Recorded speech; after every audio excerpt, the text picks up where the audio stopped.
Hello and welcome to the Mount Gretna School of Arts Summer Lecture Series, hosted here in the Pennsylvania Chautauqua's Hall of Philosophy. I want to thank everybody for being here tonight on a hot evening here in Mount Gretna. I want to thank Stinson Strout for his support of our summer lecture series and Purpose One. Our real quick blurb about our summer program. It's a 7-week summer intensive school, residential. It attracts students from around the country and around the world who are up for a all-day, every-day pressure cooker, condensed soup, boot camp, training camp type atmosphere.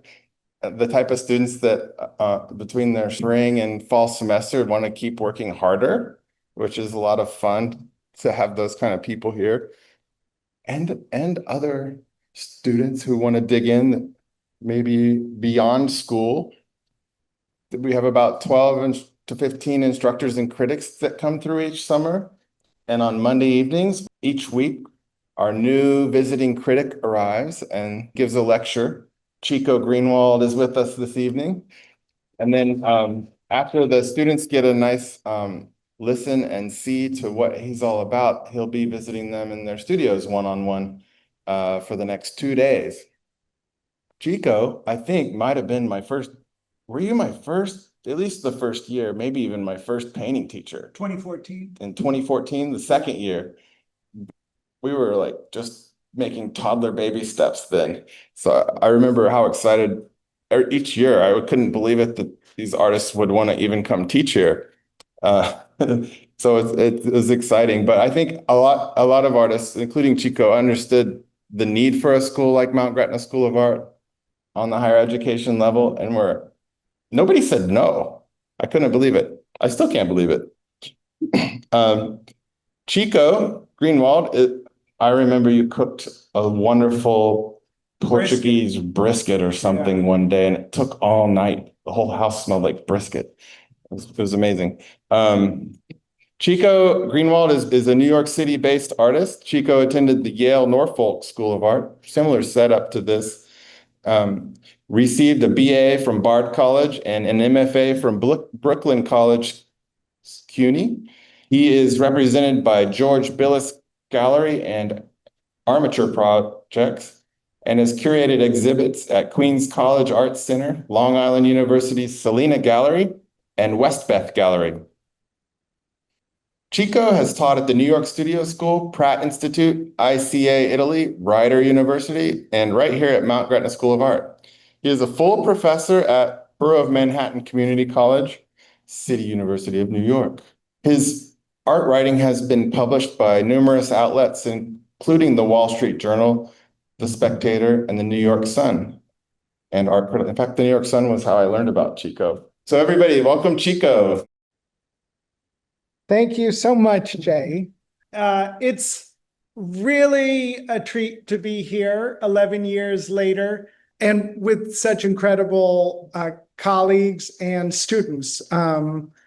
This is exactly the place I would want to send my own son, who happens to be here, Fabian. I called this talk Chill Vibes Only because Jay emailed and asked if I had a title for the talk. And this just happens to be a phrase that I find that I use often in the classroom. I'm a professor at Borough of Manhattan Community College, where I teach alongside Simon Carr and Thaddeus Riddell and Siobhan McBride, lots of wonderful colleagues.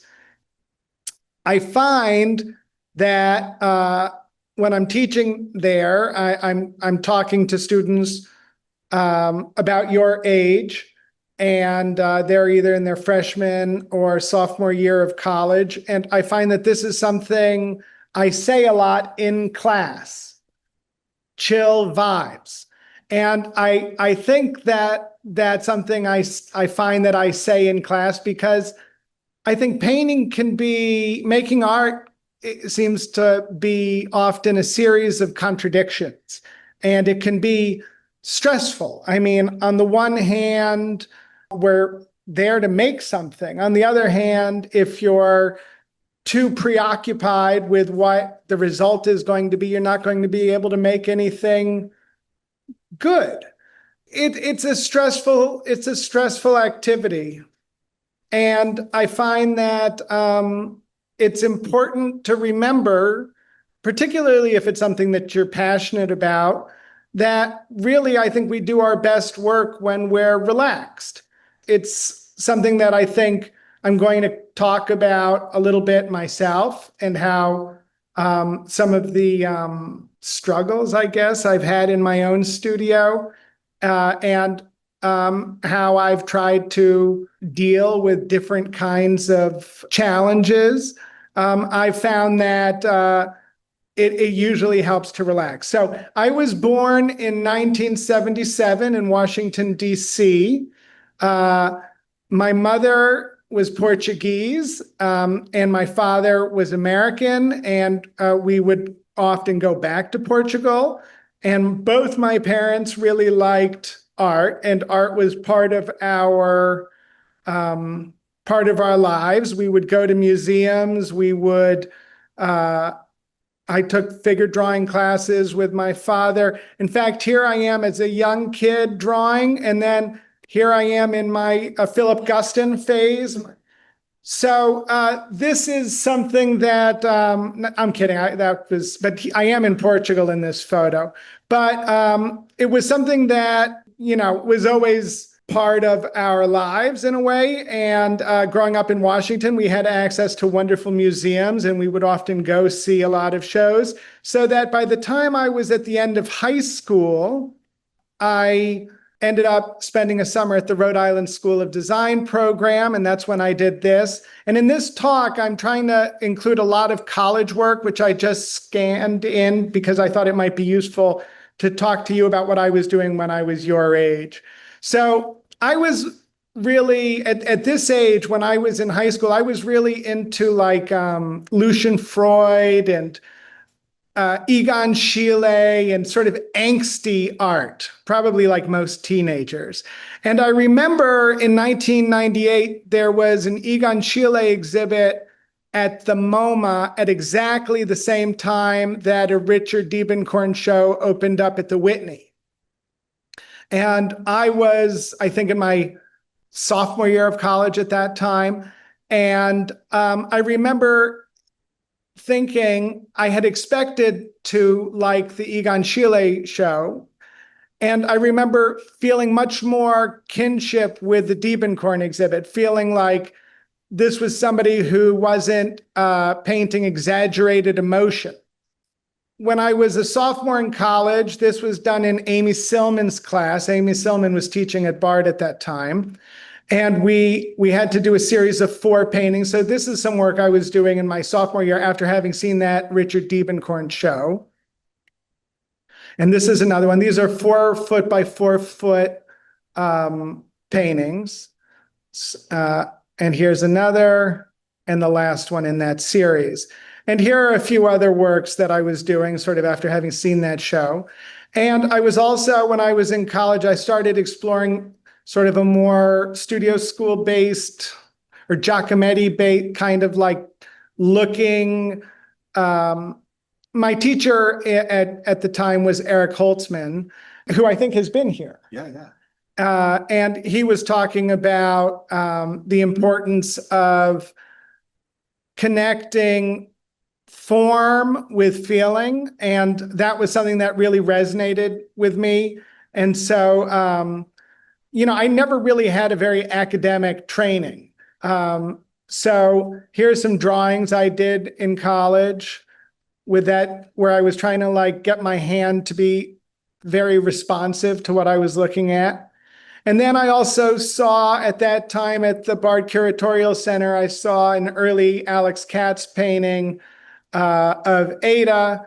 And so because I got very interested in that, I went through a big phase where I was basically trying to take from or learn from Alex Katz and maybe spin it in my own way if I could. So those were done in that style.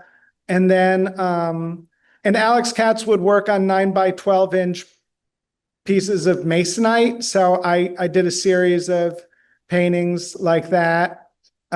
Again, this is freshman and sophomore year. And then I tried enlarging them. So this painting was 12 by 8 feet from about that same time. And I also tried doing cutouts in the style of Alex Katz. I was learning about monoprints. I was a very ambitious kid at Bard, and I think I was competitive and really lived in the art department. It felt to me like I had finally found something that I was good at, and I really wanted to be good at it. And so I sort of just stayed in the art department all the time and churned out a lot of work. And so this is a series of monoprints I was doing from, I would Xerox in black and white various paintings, and then sort of abstract, stitch together a landscape, maybe putting a tree in from one painting and clouds in from another. And I was also studying at that time with Bill Tucker. And so I was sculpting. Here I am. You can see I'm barefoot, filthy. Yeah, I didn't really, you can see I was a little bit crazy at that time. Here's another sculpture I was doing that was 8 feet by 8 feet square. And then I went to Yale Norfolk, and at Yale Norfolk, I studied with Jake Berteau, and I wanted to make paintings that weren't like, I was sort of tired at that point of like trying to make artwork that looked like someone else's work. So I think that summer, because I was sort of thrown into a different environment, I think I wanted to figure out how to be myself more. And so I started working on 12 by 12 inch squares and painting outside. And Jake Berteau was one of the visiting artists who I liked a lot, who came that summer. And I was also doing monoprints there and painting these little sort of plein air paintings, leaving them sort of unfinished.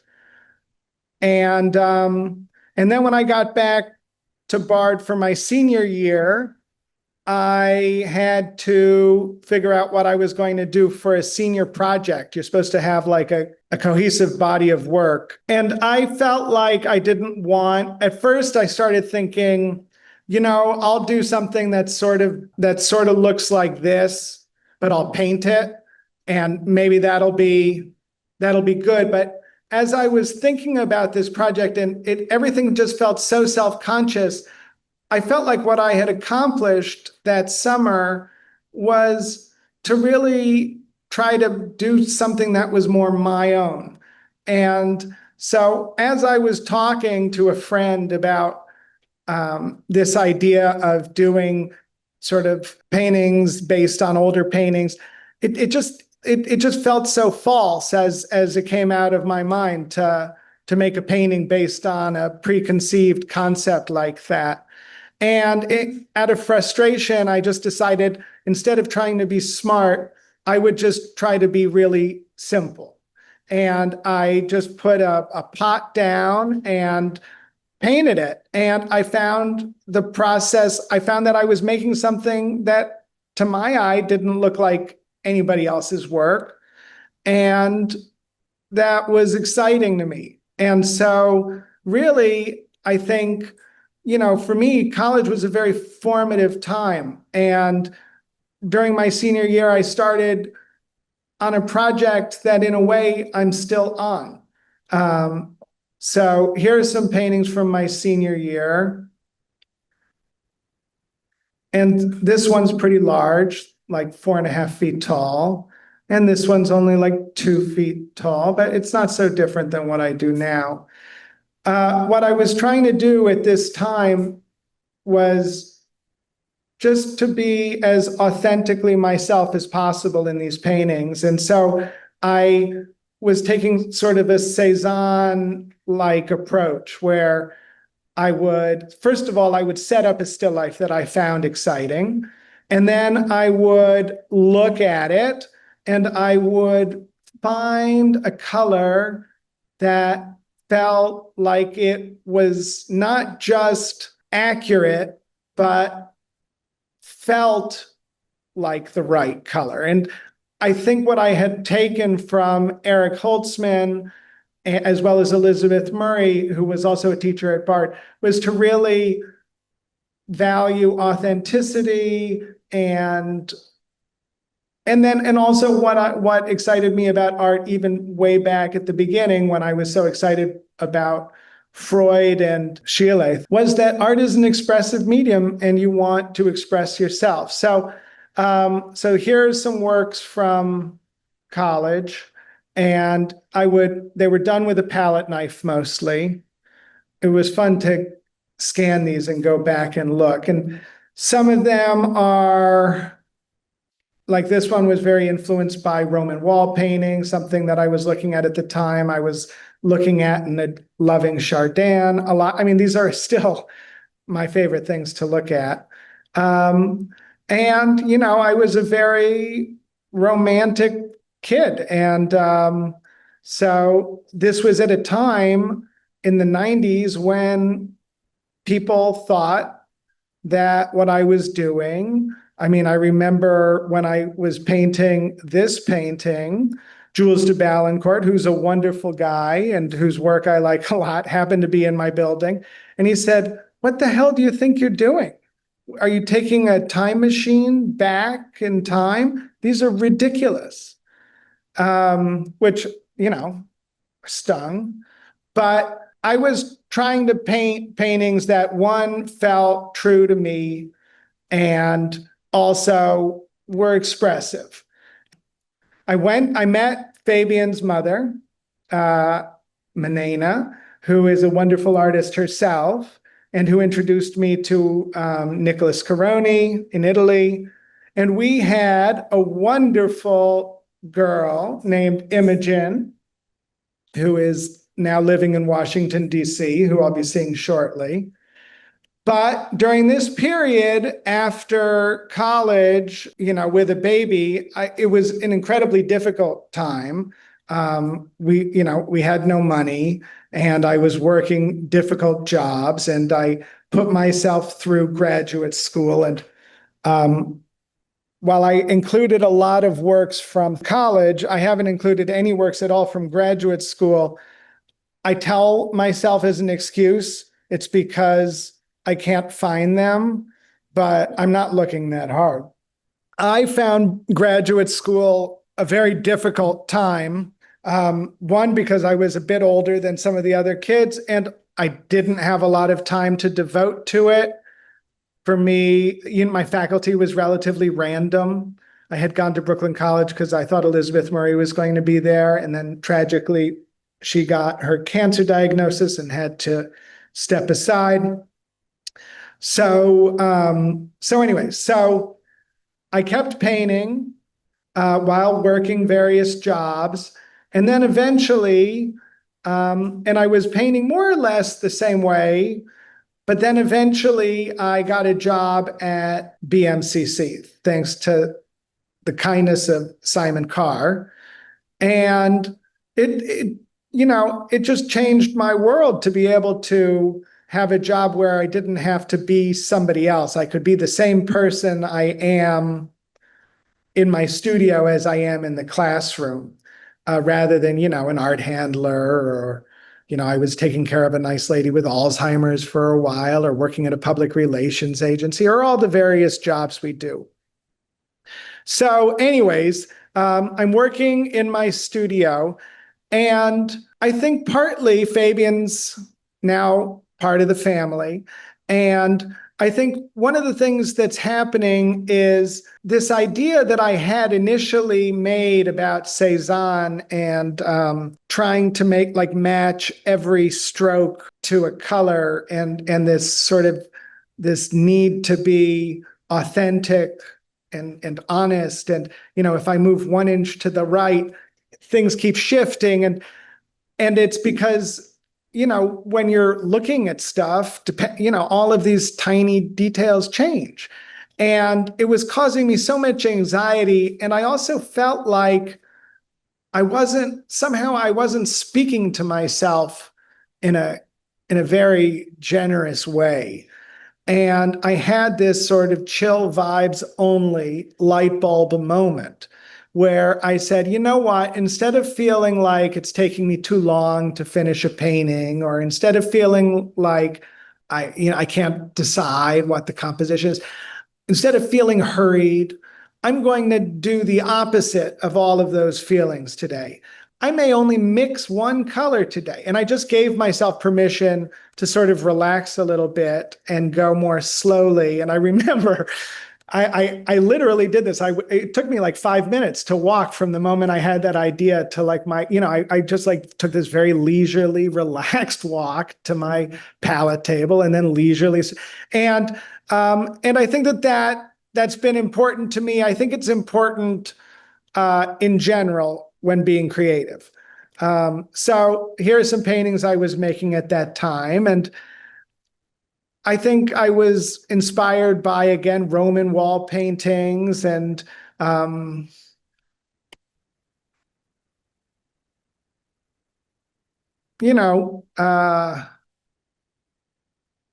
I was trying to set up scenes that I found seductive and enjoyable to look at, and then also enjoyable to paint. So this one, for example, like this horizon line is exactly in the middle of the painting, and it was sort of, I was also doing some drawing. This is another large painting. And so my mother's from Portugal. I grew up going to Portugal. I think Spanish still life and the influence of Spanish still life and Portuguese still life is something that I've thought about.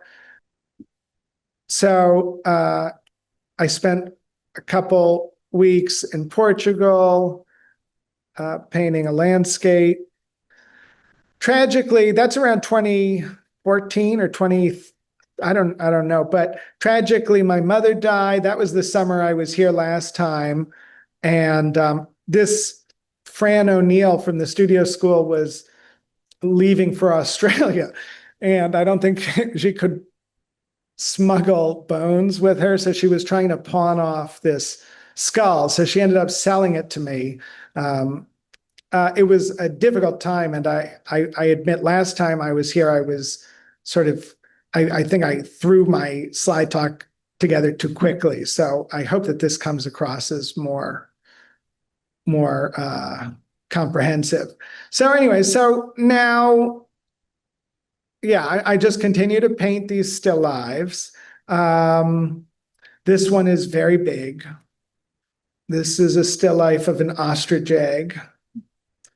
Now, sometimes what was happening is sometimes I get these jobs from decorators where they'll say like, hey, it started back in the year 2000 when I made a painting for a friend that was reproduced. It was reproduced in New York Magazine, and at the credit in the back of the magazine, it said it was a fake Franz Klein. It said fake Franz Klein by Xico Greenwald. And this was like in the early days of the internet. And I still get like commissions based off of that and occasional jobs. And I love doing it because like here is an example. I did it for a wonderful decorator named Nick Olson. And, he wanted sort of a Kenzo Okada inspired work. And I really enjoy doing it.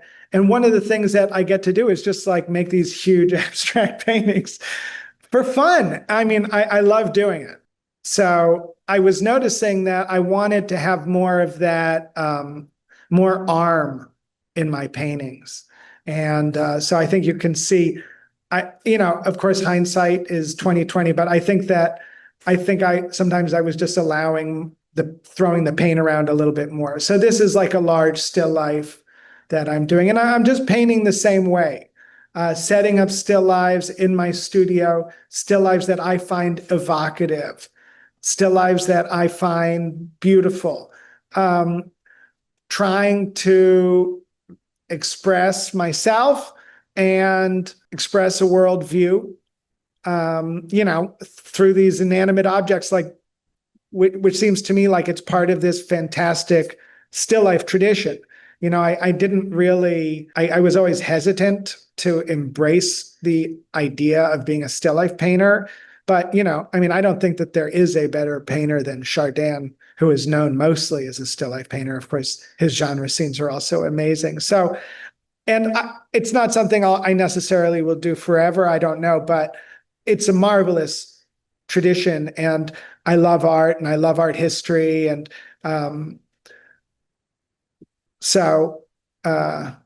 this is a large painting, and this was part of a show in the painting center.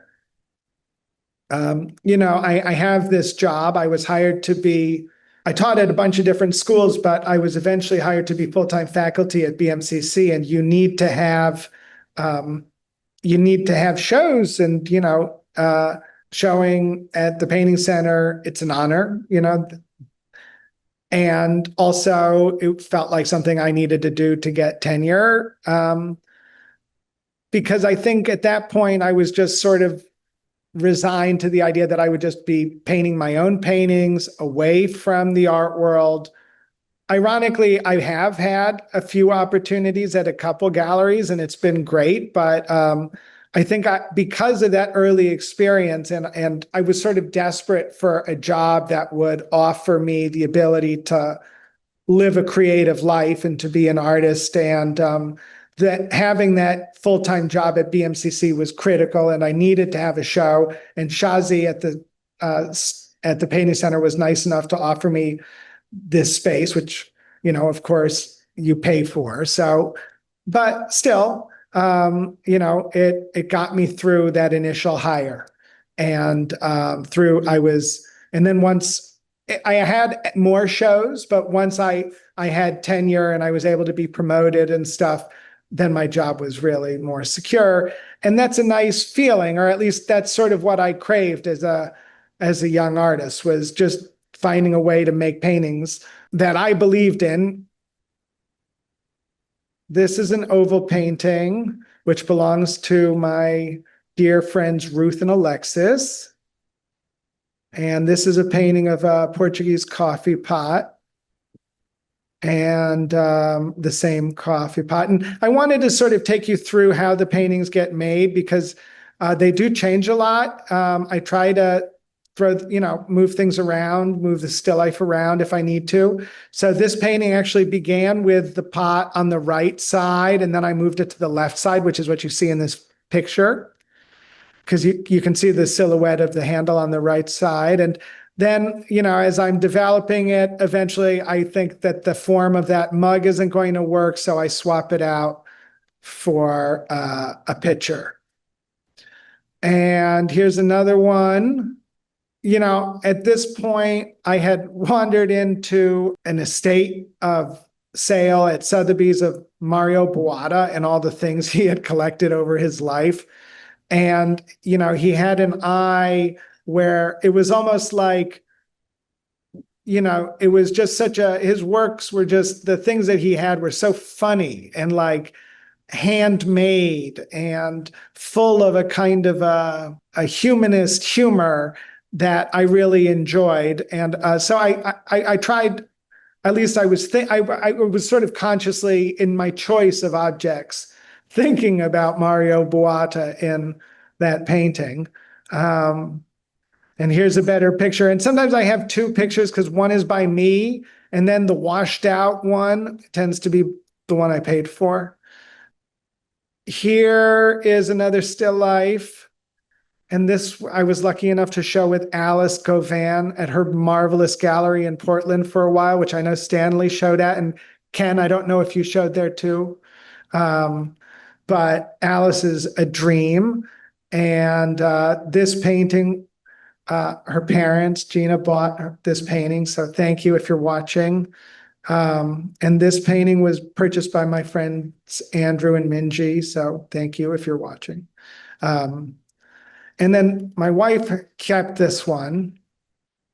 But these are, this is what I'm making in the studio now. And they're all different sizes. You can sort of see here, it's pretty big. And sometimes, like, if I do one quickly and I'm like, I don't know, I'll just do another version of it. This one was the professional photo, and I think it looks more accurate here in the photo. And then here's another really large painting that I've only exhibited at BMCC and William and Mary. Again, I just wanted to quickly show you that, like, at one point it was horizontal, and it's just fun. It was just fun to feel like I could just turn it around and paint over it and change it. And so there it is. And here's another one. And this one, I was thinking a little bit about this one particular painting in Roman wall painting. This one that sort of just has sort of strange dividers to put things on. I mean, when I got this idea for the shelf, which you see here, it was sort of another eureka moment where I felt like I could just move things around the canvas more and put things, I didn't always have to have that same horizon line, or two colors. Also, I wrote about this painting by the Portuguese Baroque still life painter, female artist Josefa Dobidos. This was part of a sabbatical project where I got to go and look at some paintings in her hometown.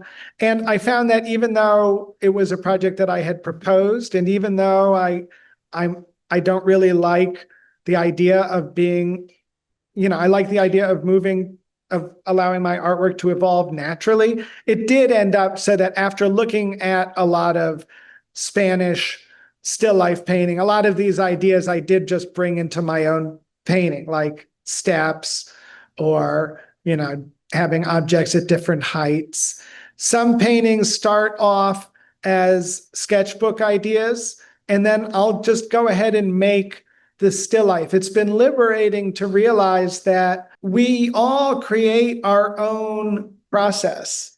And, you look at Stanley's work, and this is a wonderful, mad invention of his.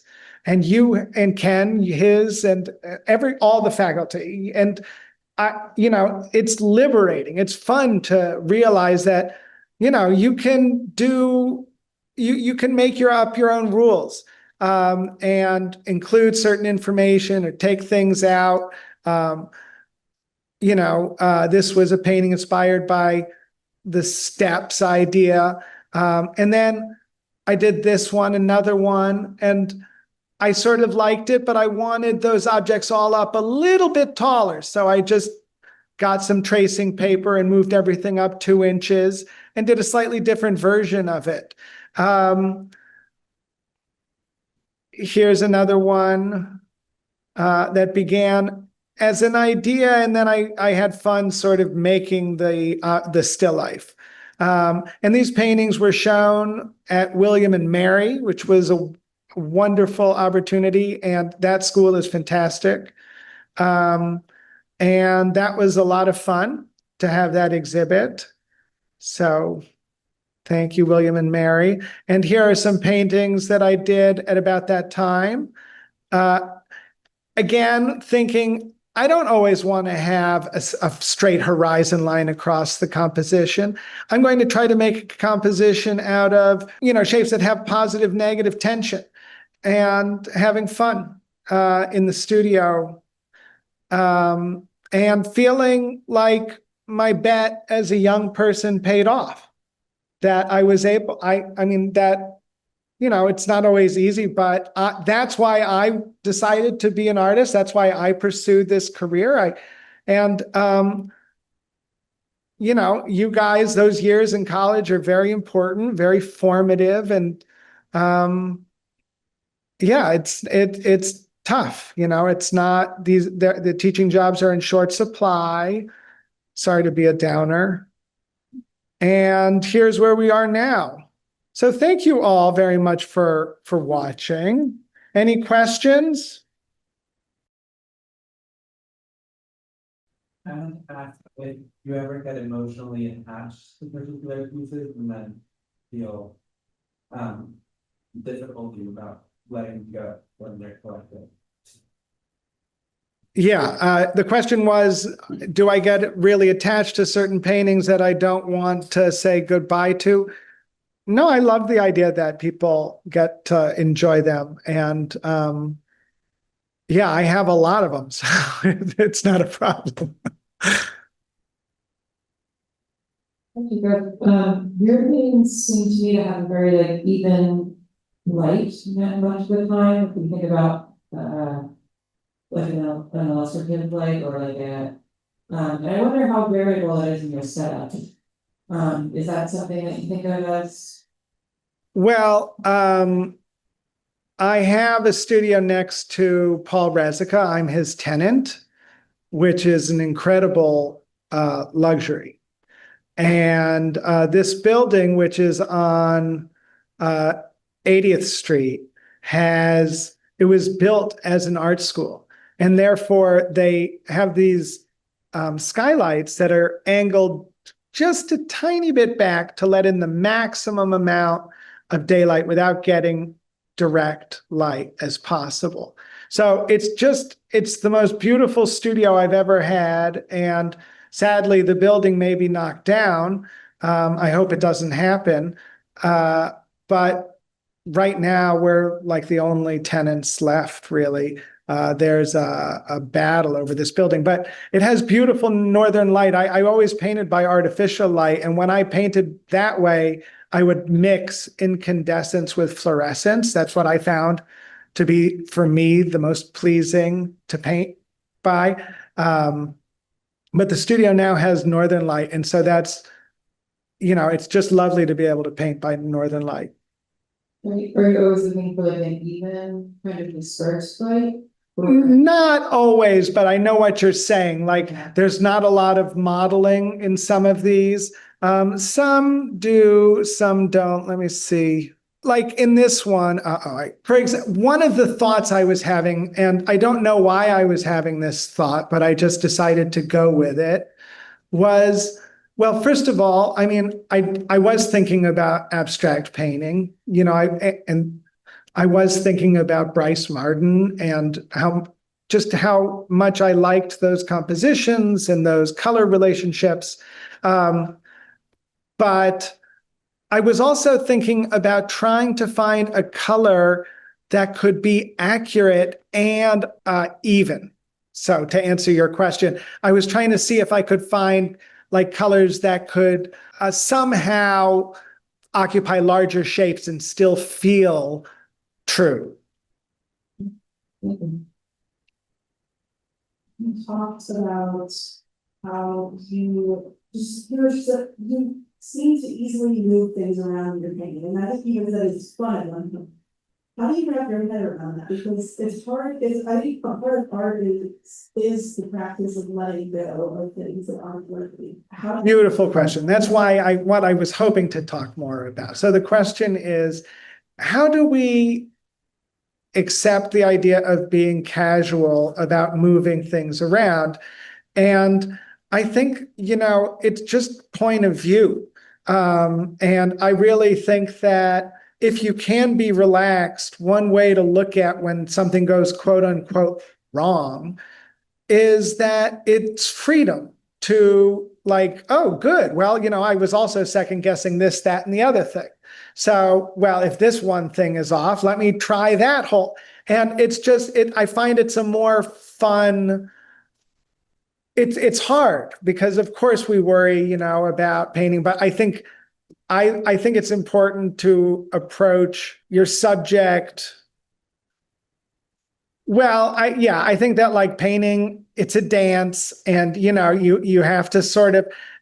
One thing that John Dubrow said that I think is really, I was working on an article on Cezanne in Chicago, and it was the one and only time I've ever flown to see an art show, but it was a lot of fun. And I was soliciting information on Cezanne from everybody that had anything to say. And one thing that John Dubrow said, which was so smart, is that Cezanne seemed to understand what he could do well. And I think, you know, I've been trying to think about that myself, and it seems to have led me here right now. I don't know if it's right, but and it may change, but it just seems like, you know, right now, like my interests seem to be in these more sort of abstracted compositions. But yeah, I mean, I really believe that abstraction is always present. You know, it's not just in contemporary art. I think it's really, for example, those, you know, Spanish still life painters, those paintings are incredibly abstract. So I think I'm just sort of riffing on some of the ideas that are inspiring me at the time, that I see, like my own, giving myself permission to have my own take on what I encounter in the museum and my own response to it. Is chill vibes only something that is more effortless to you now that you've discovered it for yourself? Or is it something that is more of a studio practice type discipline you have to continuously? Yeah, I think we have to remind ourselves of it all the time and strive to be relaxed and remember that as the goal, right? I think that when your egos are on the line, this is the thing we all want to be so good at, and we're all embarrassed or competing with other people. And that's not really the best way to make art. And it's tough to make art in that situation, in my opinion. And so, you know, I think you have to remember that it's more like you're all in it together and you support each other and, you know, help each other grow. Right? Great. And then I also wondered the same thing as Russ. How you feel comfortable and casual about moving things around. So would you check my notes? I wrote down for myself, something going wrong is a freedom.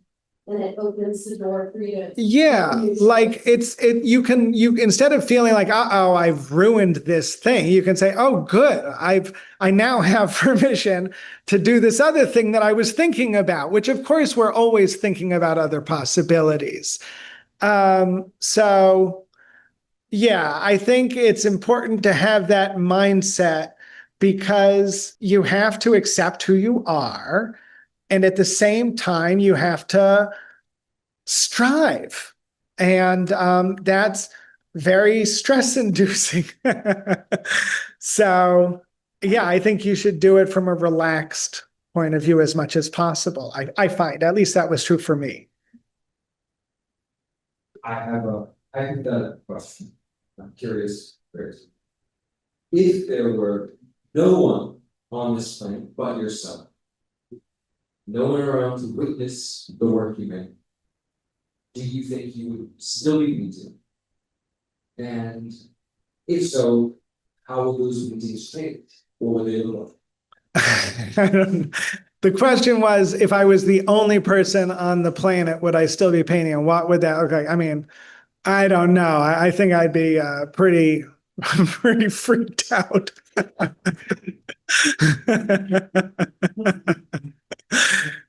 So I hope that doesn't come to pass. The career's over. Yeah. No, that would be really bad.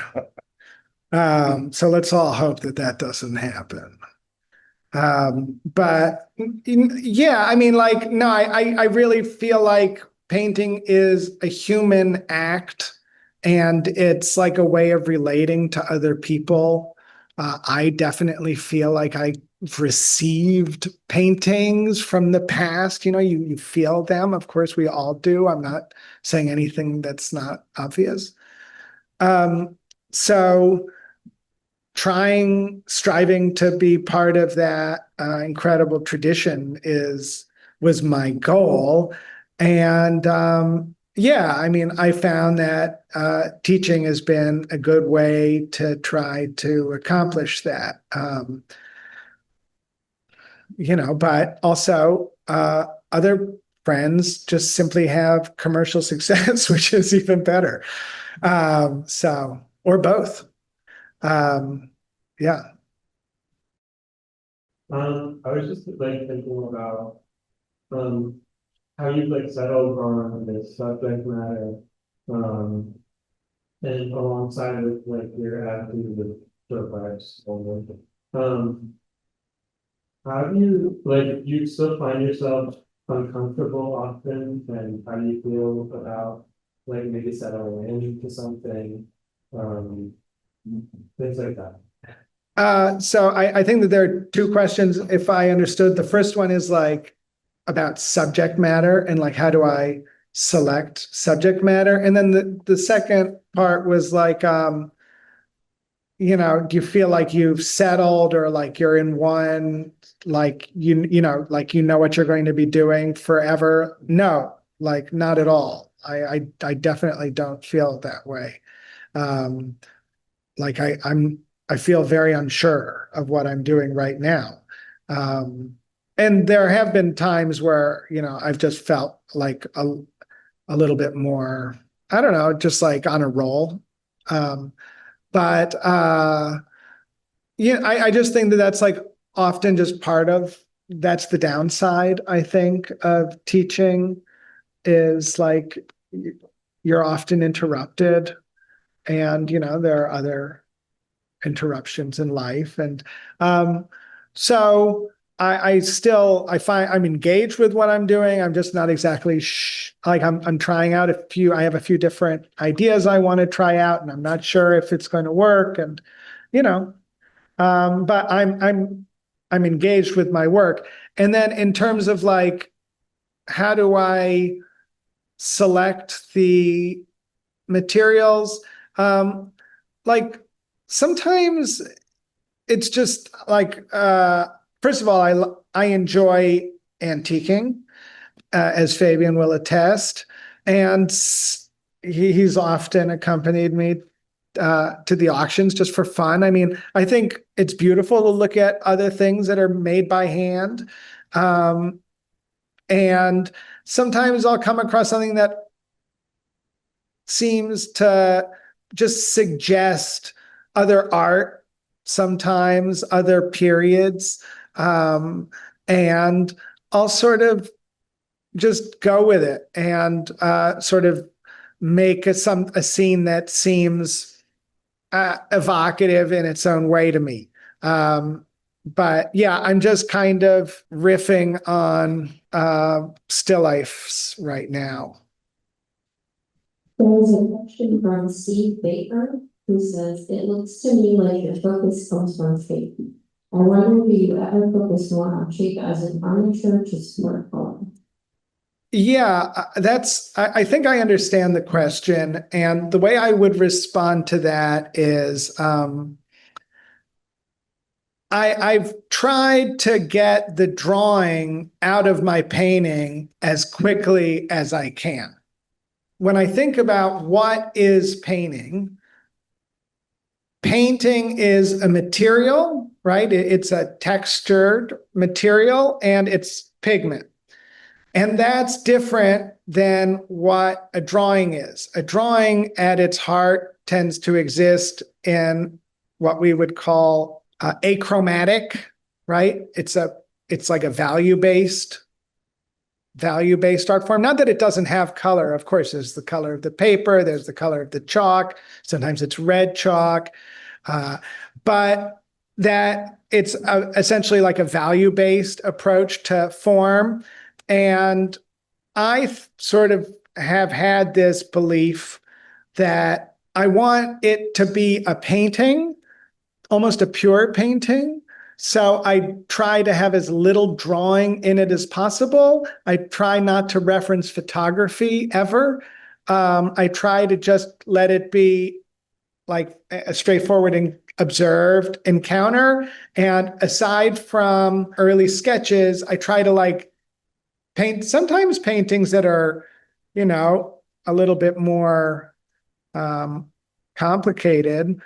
I try to paint it just from observation without drawing. Now, sometimes the drawings, I will draw from it, but then like if I'm recently what's happened is when I've struggled to make a form, one of the things I've done is I've just drawn it first and then had a better concept of its structure, drawn it as a contour on charcoal on top of the painting, taken that, and then I felt like I could paint it after I had drawn a certain part of it. So I guess that's how I think about color is I try not to have very much drawing. I try to paint the form instead of draw it as much as possible. And sometimes I worry that they become a little too linear, and sometimes I think that they could be more linear. So Thank you, Xico. thank you.